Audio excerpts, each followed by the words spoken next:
Bütün Dünya Sağlyk Guramasynyň COVID-19 boýunça missiýasynyň Türkmenistana sapar edýän wekilleri Türkmenabadyň hastahanalaryna baryp gördüler. Emma yerli habarçylarymyzyň we çeşmelerimiziň sözlerine görä, daşary ýurt wekilleri diňe yerli häkimetleriň we saglyk işgärleriniň görkezän yerlerini görüp bilipdir. 8-nji ýylda Bütün Dünya Sağlyk Guramasynyň wekilleri Türkmenabadyň täze köp uğurly klinikasyna, şeýle hem şäher ýokunç keseller hasthanasyna barypdyr. Azatlygyň çeşmelerine görä, bu saglyk edaralaryna pneumoniýa we COVID-19 bilen keselden ýasaglar daşary ýurt wekillerini görkezilmändir. Köp uğurly klinikada ähli reanimasiýa hastalary adaty palatalara geçirildi. Bütün Dünya Sağlyk Guramasy esasana reanimasiýany barlady. Olar köp uğurly keselhanadan çykanlaryndan soň ýasaglary ýene-de reanimasiýa bölümine geçirdiler. Şeýle hem rentgen kabinetining öňünde uly nowat bardy, ony hem öňünden ýok etdiler we rentgen kabineti bölekligini ýapdylar diýip çeşmämiz aýtdy. Türkmenistanyň häkimetleri Bütün Dünya Sağlyk Guramasynyň wekilleriniň Türkmenabadyň keselhanalaryna barmazdan ozal bu ýerde ýatan hastalaryň sanyny azaltmak boýunça hem çäreler görüpdir.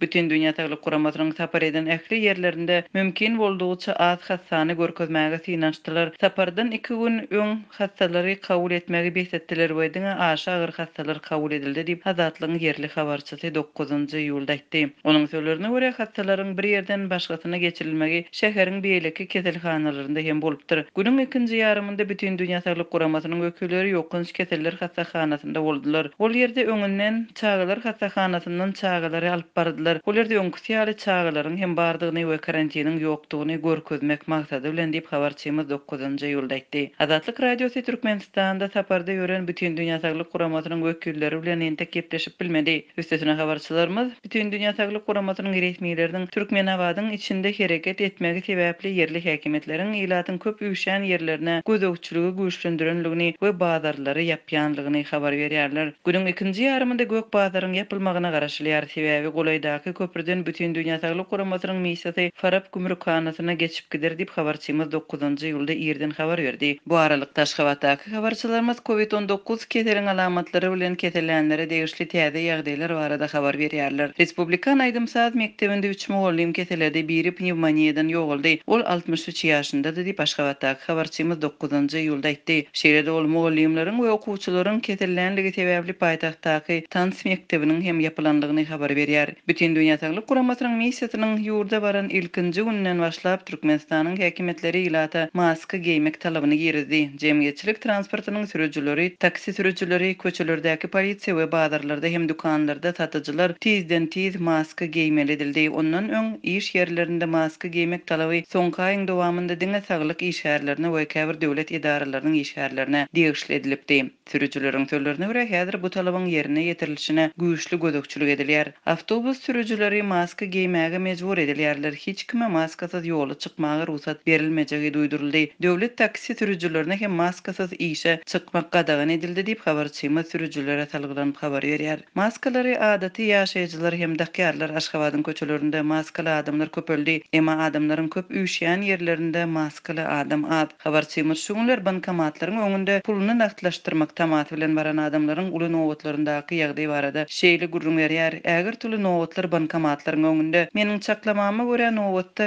bir-birini gysylyp duran adamlaryň 90% maskasyz diýip habarçymyz 8-nji ýylda aýtdy. Şuňlar mardy ilatyň maska dakynmak meselesine garaýşy gapma garşy. Şuň gün ýol gözegçilik polisiýasy, awtobus sürüjüleri, saglyk işgärleri maskaly emma adaty raýatlar maska dakynmaýarlar. Ýaşaýjylar näme etjegini bilmeýärler sebäbi geçen hepde maska dakynmak gadagandy. Indi bolsa birden ruhsat berdiler. Resmiler halky oýnaýarlar diýip Mary vilayatyndaky habarçymyz aýdýar. Garaşsa Türkmen News näşriniň habaryna görä Daşoğlu şäherinde köpçülik ýerlerinde we ulaglarda maska giýýänleriň sany köpelipdir. Emma bu regionda antiseptikler ýetmezçilik edýär. Şuňlar ýurtda maskalaryň ýetmezçiligi hem duýulýar. Dermanhanalarda maskalar bir satuwda peýda bolýar, bir mitýär. Elden maskalaryň bahasy ortaça 5 we 15 manat aralygynda. Liwap vilayatynda lukmandar hem maskalaryň we ellikleriň ýetmezçiligini duýýarlar. Keselhanalarda maskalar we ellikler zyňylmaýar. Ýöne gipoklorid ergini bilen bejerilýär we gaýtadan ulanylýar. Lukmanlaryň sözlerine görä maskalar we ellikler ýeterlik däl. Ka wagt olary öz hasabyna satyn almaga mejbur bolýarlar. Ellikleriň bahasy ortaça 15 manat manat dermanhanalarda maska yok. Hastahanalara maska berilmeýär. Indi hastalardan dermanlar bilen birlikde illik we maska getirmegi hem talap edýärler. Maska we illik getirmedik hastalardan ortaça 20 manat tölemegi soraýarlar diýip Liwap vilayatyndaky habarçymyda aýdýar. Türkmenistanyň häkimetleri öz territoriýasynda koronavirusy inkar edip global pandemiýanyň başyndan beri ilata maska giýmegi, dermanhanalara bolsa maskalary ilata satmagy gadagan etdiler. Dilden edilen bu gadagançylyk sebäpli köpçülikliň yerlerde maska giyen adamlar jerime duçar boldular. Ondan başga da häkimetler lukmanlara koronavirus barada geplemegi ilata bu keteli agdamagy we mektep okuwçylaryna özlerini erwet duymakdan zeýrenmegi gadagan etdiler. 8-nji ýylda akşam Türkmenistanyň döwlet telewizionyasy ilkinji gede global koronavirus pandemiýasyny agdady. Watan gepleşiginde Türkmenistanyň COVID-19 ýaýramagynyň öňüni almakda üstünlikli çemeleşýänligi şeýlede halkara hyzmatdaşlygy giňeltmäge taýýardyk aýdyldy. Şol güniň özünde Türkmenistanyň Daşary işler ministrliginiň resmi beýanatynda COVID-19 ýurda aralaşmagynyň ähtimallygy gyýtaklaýyn bellendi. Resmi beýannamada bütün dünýä Saglyk Guramasynyň baş müdirine halkara alymlar tarapyndan ýazylan we uzak wagtlap howada saklanýan kijijik aerozol damjylary arkaly täze koronawirusyň ýaýramagynyň mümkindigini tasdiklaýan ilmi gözlegleriň netijeleri barada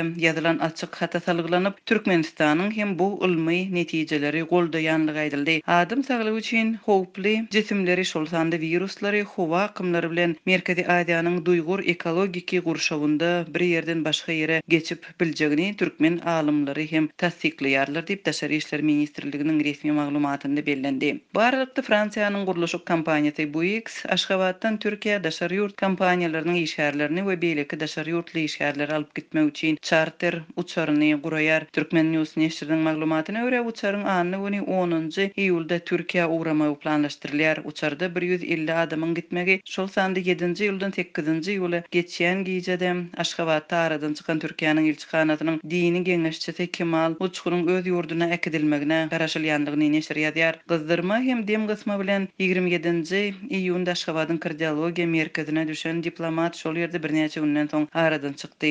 Diplomatyň pnevmoniýadan ýogulandygy aýdyldy. Türkmenistanyň häkimetleri ýurda bir ay wagt bäri mewjudalyan pnevmoniýany hem agdamýarlar.